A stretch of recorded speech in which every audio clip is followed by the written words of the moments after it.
أعوذ بالله من الشيطان الرجيم.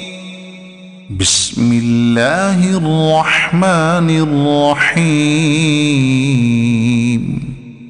ولو يعجل الله للناس الشر استعجالهم بالخير لقضي إليهم أجلهم فنظر الذين لا يرجون لقاءنا في طغيانهم يعمهون. وإذا مس الإنسان الضر دعانا لجنبه أو قاعدا أو قائما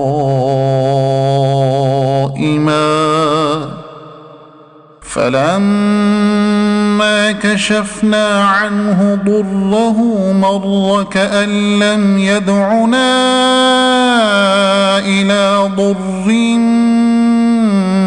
مسه كذلك زين للمسرفين ما كانوا يعملون.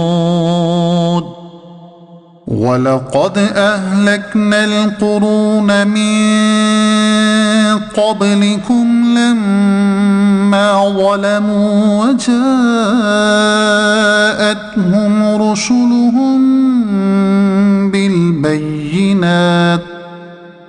وجاءتهم رسلهم بالبينات وما كانوا ليؤمنوا كذلك نجزي القوم المجرمين.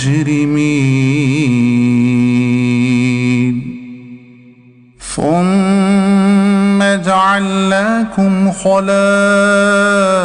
في الأرض من بعدهم لننظر كيف تعملون. وإذا تتلى عليهم آياتنا بينات قال الذين لا يرجون لقاءنا ائت بقرآن غير هذا أو بدله قل ما يكون لي أن أبدله من تلقاء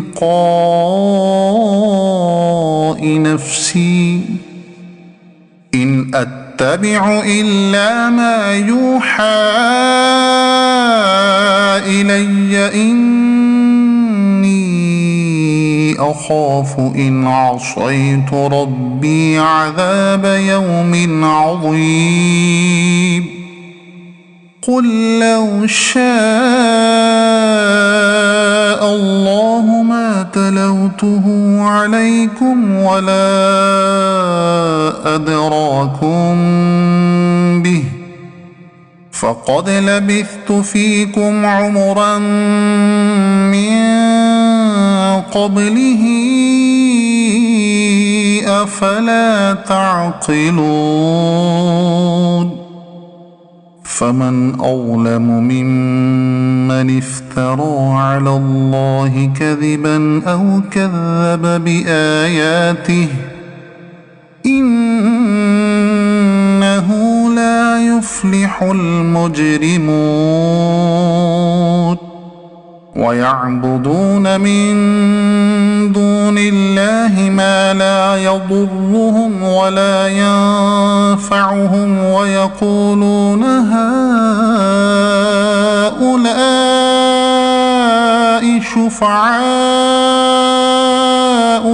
عند الله قل أتنبئون الله بما لا يعلم في السماوات ولا في الأرض سبحانه وتعالى عما يشركون.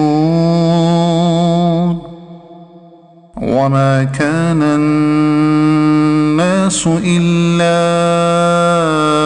أمة واحدة فاختلفوا اختلفوا ولولا كلمة سبقت من ربك لقضي بينهم فيما فيه يختلفون ويقولون لولا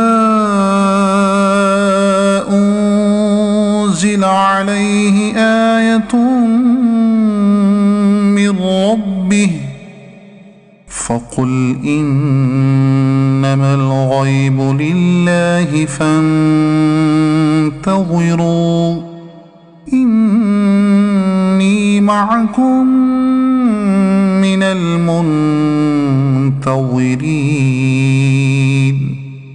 صدق الله العظيم.